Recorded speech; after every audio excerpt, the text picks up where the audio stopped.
हम बना चुके हैं, टेबल हम बना चुके हैं। अब हमने क्या करना है, सिंपल सा आके अपने पास जो है रॉ को इंसर्ट करवाना है, यानी डेटा को इंसर्ट करवाना है, जो कि हमारे पास यहाँ पे क्या कहलाती है, डॉक्यूमेंट कहला रही होती है। तो अभी मेरे पास कोई रिकॉर्ड नहीं है, वो यहाँ पे जीरो शो करवा रहा है। अब मुझे रॉ इंसर्ट करवानी है। तो हम चलते हैं दोबारा से, यहाँ पे देखो ये ओपन हुआ हुआ है, जिसपे हम काम कर रहे थे ऊपर ही ओपन हुआ है। तो यहाँ से आप क्या करोगे, अपने पास वापस शेल पे आ जाओगे। ठीक है। अब यहाँ पे डेटा को इंसर्ट करवाने के लिए आपके पास जो है ना दो फंक्शंस होते हैं जो आपके पास रिकॉर्ड को इंसर्ट करवाते हैं। ठीक है। तो यहाँ पे आके आप क्या लिखोगे, आपने कहा इंसर्ट वन, पहला तो आपके पास ये होता है इंसर्ट वन होता है। और ये फंक्शन नाम से ही जाहिर है कि भाई क्या करेगा, एक ही को इंसर्ट करवाएगा। और दूसरा होता है आपके पास इंसर्ट मैनी, जो कि क्या करता है, मल्टीपल रिकॉर्ड्स को इंसर्ट करवाने के लिए मदद करता है। ठीक है। अगर मैं इसी तरीके से, अगर मैं एक एग्जांपल की बात करूं कि भाई मेरे पास अगर एक वेरिएबल है, तो मैंने कहा var a is equals to, मैंने कह दिया 5। ठीक है। तो यहाँ पे उसने क्या किया, एक वेरिएबल में मेरे पास एक ही वैल्यू को स्टोर करवाई। ठीक है। तो मेरे पास इंसर्ट वन भी यही काम करेगा कि एक ही रिकॉर्ड को इंसर्ट करवाएगा। लेकिन हाँ, अगर मुझे मल्टीपल वैल्यूज को स्टोर करवाना होता था विद अ सिंगल वेरिएबल, तो हम उसके लिए क्या करते थे, एरे बनाते थे। तो हम यहाँ पे क्या करेंगे, बार, मान लो मैंने कह दिया कलर्स। ठीक है। और उसके बाद मैं यहाँ पे आके मैंने स्क्वायर ब्रैकेट लगा के एरे बना दिया। फिर यहाँ हम आगे क्या करते थे, मल्टीपल वैल्यूज को हम लोग दे रहे होते थे।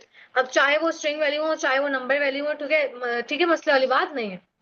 तो ये हम एरे बनाते थे। भाई एरे वाला काम, मल्टीपल वाला काम अगर करवाना है, तो आप इंसर्ट मैनी वाला फंक्शन इस्तेमाल करोगे। तो चलो आओ जरा देखते हैं किस तरीके से आप ये काम कर सकते हो। ये बात आप लोगों को बहुत अच्छे से मालूम है कि भाई जेसन के फॉर्म में जो है रिकॉर्ड इंसर्ट हो रहा है। तो आप क्या करोगे, आप यहाँ पे सिंपल आगे अपना जो है फंक्शन लिखोगे। फंक्शन लिखने के बाद आपने क्या करना है, सिंपल यहाँ पे इसके अंदर कर्ली ब्रेसेस लगाओगे, क्योंकि आपके पास जेसन का फॉर्मेट यही होता है। तो आपने आपके यहाँ पे क्या लगाया, कर्ली ब्रेसेस। अब जो है आप क्या करोगे, की वैल्यू पेयर के अंदर अपने पास वैल्यूज दे रहे होगे। तो आपने कहा नेम, आपने आके यहाँ पे नेम लिख दिया। उसके बाद आपने यहाँ पे आगे लिख दिया क्या, एज। और उसके बाद आपने यहाँ पे आगे क्या लिख दिया, एज लिख दी। इस तरीके से आप अपने पास क्या करवा लोगे, एक रिकॉर्ड को इंसर्ट करवा लोगे। ठीक है। अच्छा याद रखना, यहाँ पे ना नोट पैड पे मैं इजीली क्या कर सकती हूँ, इंटर कर सकती हूँ, नीचे लाइन में आ जाता है, सब कुछ कर सकती हूँ। लेकिन अगर मैं मोंगोडीबी की बात करूँ शेल की, तो वो क्या करता है, इंटर करने में आपकी क्यूरी को एग्जीक्यूट कर देता है। तो मैं जैसे ही इंटर करूंगी ना कर्ली ब्रेसेस अलग से करने के लिए, तो वो क्या करेगा, वो आपकी क्यूरी को एग्जीक्यूट कर देगा। तो आपने क्या करना है, वहां में इंटर नहीं करना। ठीक है। तो आप वो वन सिंगल लाइन में आप पूरा पूरा दोगे। ठीक है। तो आपने इस चीज का ध्यान रखें। लेकिन अगर आपको मुश्किल हो रही है सिंगल लाइन में लिखने की, तो आप पहले नोट पैड पे लिख लो, यहाँ से कॉपी करो। और कॉपी करने के बाद यहाँ पे आके उससे क्या कर दो, पेस्ट कर दो। ठीक है। अब आप यहाँ पे आके इंटर करो। तो अच्छा, हमने पूरा नहीं लिखा, तो हमें क्या करना है, पूरा लिखना था। मैंने पूरा नहीं बताया कि भाई किस कलेक्शन में लिखना है, मैंने खाली फंक्शन ही लिख दिया। तो आपने क्या करना होता है, पूरा लिखना होता है। जैसे आपने कहा मेरे डेटाबेस में जो टेबल है, कौन सा, स्टूडेंट्स कलेक्शन जो है, उसके अंदर आपने क्या करवाना है, इंसर्ट करवाना है। ठीक है। इस तरीके से आप पूरा देंगे। मैंने वहां पे क्या कर दिया था, आधा दे दिया था, इसलिए वो मेरे पास एरर दे रहा था। क्योंकि वो कहते हैं insert one is not defined, directly हम कैसे कॉल कर सकते हैं, उसको पता ही नहीं है किस टेबल में डालना है, किस कलेक्शन में डालना है रिकॉर्ड, इसलिए उसने मुझे एरर दिया। अब जाके पेस्ट करते हैं। तो देखो मेरे पास कह रहा है कि भाई एक्नॉलेज ट्रू हो चुका है, इंसर्टेड आईडी, आईडी भी उसने एक यूनिक बना के दे दी, और आपके पास जॉब भी इंसर्ट करके दे दी। ठीक है।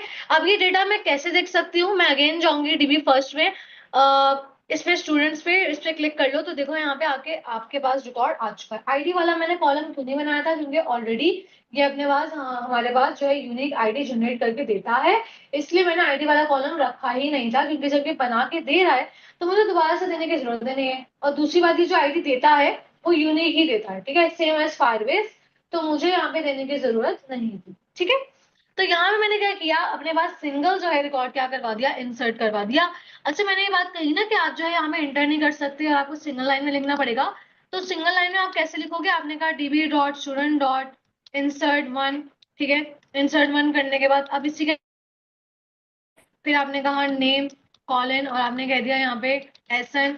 और उसके बाद यहाँ पे आके कॉमा दिया, आपने कहा एज, और उसके बाद यहाँ पे आपने कह दिया 24। ठीक है। इस तरह आप सिंगल लाइन में लिखोगे। फिर एंटर करेंगे, देखो उसको दोबारा रिकॉर्ड इंसर्ट करवा दिया। ठीक है। दोबारा मुझे जाके देखना है, यहाँ पे आऊंगी। अब देखो अभी रिकॉर्ड नहीं आ रहा, लेकिन जैसे ही मैं यहाँ पे आके क्या करूंगी, रिफ्रेश डॉक्यूमेंट पे क्लिक करूंगी, तो मेरे पास दूसरा रिकॉर्ड भी आ जाएगा। ठीक है। उसके बाद अभी हमने देखा कि ये सिंगल आपके पास रिकॉर्ड कैसे जाता है। अब मान लो आपके वहां मल्टीपल रिकॉर्ड करना हो, अब बार बार तो ये काम मैं नहीं करती रहूंगी ना, insert one insert one insert one, यही करती रहूं मैं बार बार। है ना। तो अब अगर मल्टीपल रिकॉर्ड आपको इंसर्ट करवाना है तो अब आप यहाँ पे इंसर्ट मेनी का फंक्शन इस्तेमाल करेंगे। तो आप यहाँ पे आए, अब आप यहाँ पे इंसर्ट वन की जगह क्या कर दोगे, आप यहाँ पे कह दोगे मैनी। और मैनी कहने के बाद अब मैंने आप लोगों को क्या कहा था, आप क्या बनाओगे, सबसे पहले एरे बनाओगे, क्योंकि आपके पास जो मल्टीपल वैल्यूज होती हैं वो एज एन एरे जाती हैं। आपने एरे बनाया, आपने कहा मल्टीपल वैल्यूज आने वाली है। उसके बाद आपने क्या किया, अब यहाँ पे आप क्या करने वाले हो, अपने पास जो है वैल्यूज देने वाले हो। तो आप आपने यहाँ पे आके जेसन का फॉर्मेट बनाया। जेसन का फॉर्मेट बनाने के बाद अब मैं यहाँ की वैल्यूज दूंगी। मैंने कहा नेम इज इक्वल्स टू, मैंने कह दिया अनुमान। उसके बाद फिर मैंने यहाँ पे आके एज दे दी, मैंने कहा एज, और एज मैंने यहाँ पे आके तकरीबन दे दी, मैंने कहा 23। उसके बाद फिर मैंने कॉमा डाला। उसके बाद फिर मैं और रिकॉर्ड दे सकती हूँ, उसी को मैंने कॉपी किया, पेस्ट किया। फिर मैंने यहाँ पे आगे कह दिया अपने पास जो है, या अहमद कह दिया। अहमद कहने के बाद मैंने अहमद की कोई ना कोई एज दे दी। ठीक है। अब ये देखो, इस तरह मल्टीपल और भी जितना रिकॉर्ड आपने डालना हो आप उसको बना सकते हो। ठीक है। अब आपने क्या किया, इसको पूरे को कॉपी किया। कॉपी करने के बाद वापस हम यहाँ पे आए, अगेन शेल में जा रही हूँ, और यहाँ पे आने के बाद पेस्ट किया, और क्या किया, मैंने इंटर किया। ठीक है। देखो, बता रहा है कि आपके पास 2 रिकॉर्ड इंसर्ट हो गए हैं इन आईडीज पर। तो अब जाते हैं वापस अपनी कलेक्शन में, और कलेक्शन में आने के बाद देखते हैं, तो देखो मेरे पास मजीद जो है मेरे पास रिकॉर्ड इंसर्ट हो चुके हैं। तो इस तरीके से आप क्या करते हो, अपने पास रिकॉर्ड को इंसर्ट करवा रहे होते हो।